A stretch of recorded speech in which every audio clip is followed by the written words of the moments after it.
예수님, 오늘은 11월 5일 연중 제31주간 목요일입니다. 귀하디 귀한 진리를 대하는 방식으로서의 흠숭지례에 대한 강론 말씀을 드리겠습니다.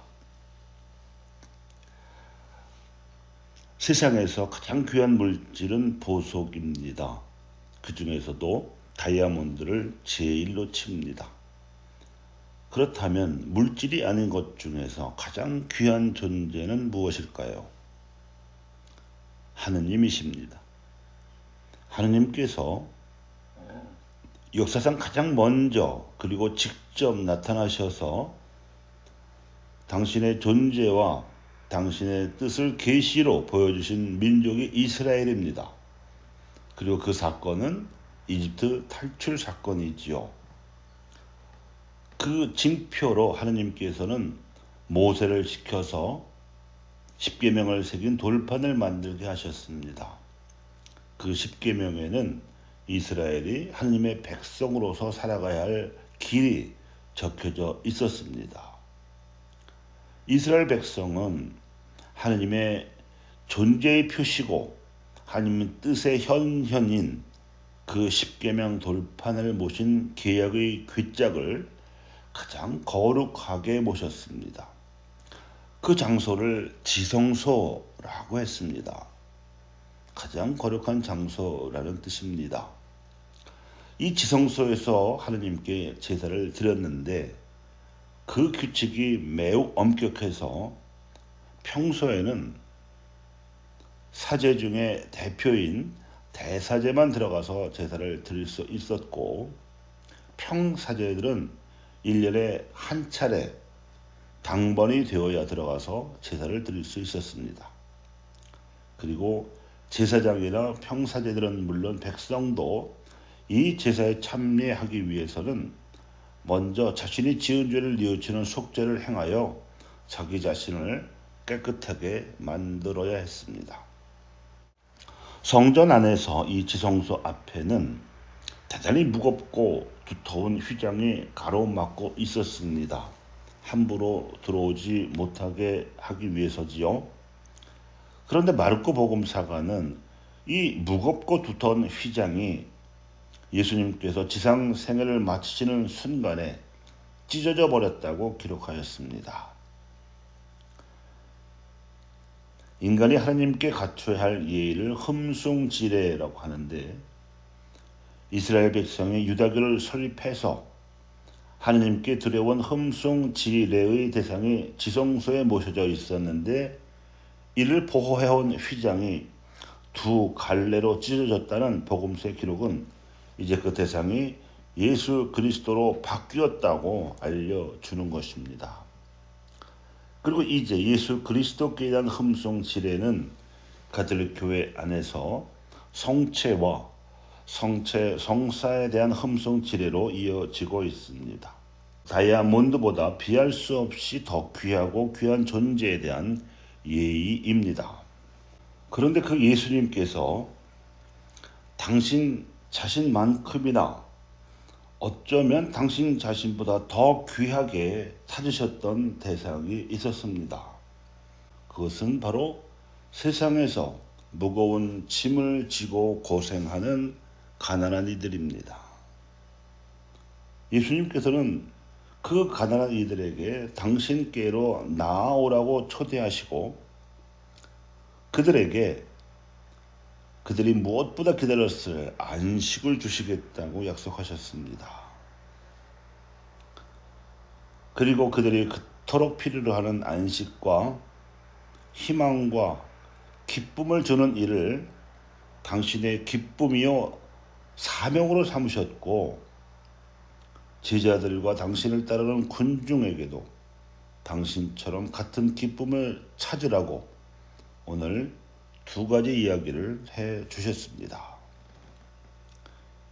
잃어버린 양을 찾아 온 들판을 헤매는 양치기처럼, 또 잃어버린 은재를 찾아 온 집안을 쓸며 찾는 부인처럼 무거운 짐을 지고 고생하는 이들을 하느님께로 돌아서게 하라는 진리의 말씀이셨습니다. 그리스도인들의 이 말씀은 귀한 대상을 대하는 흠숭지례를 요청하는 진리입니다. 사도 바오로는 자신이 아끼던 필리피 공동체 교우들에게 속마음을 털어놓으며 진실을 고백합니다. 자신도 세속적으로는 그 어느 유다인 못지않게 좋은 혈통을 지닌 출신 배경을 지니고 있으며 율법에 대해서는 그 어느 바리사이보다도 더 해박하게 알고 있고 열성도 보였다는 것입니다. 하지만 그가 예수를 그리스도로 고백하게 되면서 그 모든 것들, 즉 출신 배경이나 율법 지식이나 열성 등을 쓸모없는 쓰레기로 여기게 되었음을 고백하였습니다. 예수 그리스도를 아는 지식이야말로 고귀한 지식 또는 진리라는 것입니다. 믿을 교리가 지킬 계명으로 이어져야 하고 믿음과 윤리가 한치의 틈도 없이 결합되어야 하며 그 윤리는 다만 아는 것으로 충분하지 않고 우리네 실생활에서 실천되어야 한다면 흠숭지례는 지성소가 아니라 성체성사를 통한 예수님께 행해져야 하고 또한 예수님께서 귀하게 여기신 무거운 짐을 지고 고생하는 이들에게 기쁨과 희망과 안식을 전하는 사도직 활동애로 행해져야 마땅합니다. 그렇게 예수님을 그리스도로 모시는 믿음과 그분이 우리에게 남겨주신 성체성사에서 행하는 흠숭지례와 그분의 선택과 처신을 본받는 사도직 활동이 삼위일체처럼 하나가 되어야 하는 것입니다.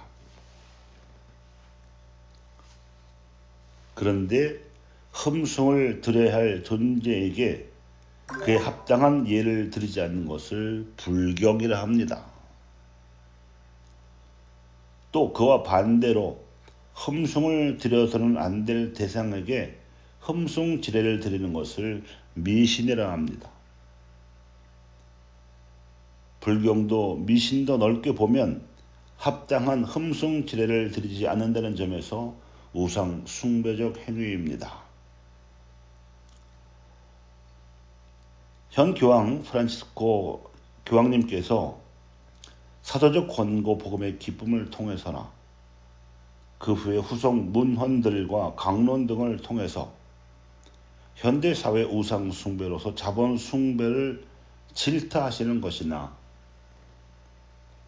서로 섬김으로써 예수님의 뜻을 받들어야 할 성직자들이 영적 세속성애로 도피하면서 공동 합의성을 실천하지 못하는 사태를 안타까워하시는 것, 또 평신도들이 복음화애로 투신해야 할 사명을 받고 있음을 강조하시는 것, 그리고 가난한 이들을 위한 가난한 교회를 강조하시는 것 등이 모두 흠숭지례를 우리가 올바르게 실행하도록 가르치시는 것이라고 볼 수 있습니다. 아쉬운 것은 교황님께서는 우리 한국 가톨릭 교회를 방문하셨던 15식 전후에서도 수차례 당신의 뜻을 따뜻한 격려의 메시지에 담아 직접 전달하셨음에도 불구하고 그에 대한 메아리가 한국 천주교회 안에서는 매우 인색하게 나오고 있다는 것입니다. 그 와중에서도 한민족의 평화에 대한 희망과 격려를 문재인 대통령에게 보내주셨다는 최근 외신 보도가 눈길을 끌고 있습니다. 한국 천주교 주교회의 의장이 아니었기 때문입니다.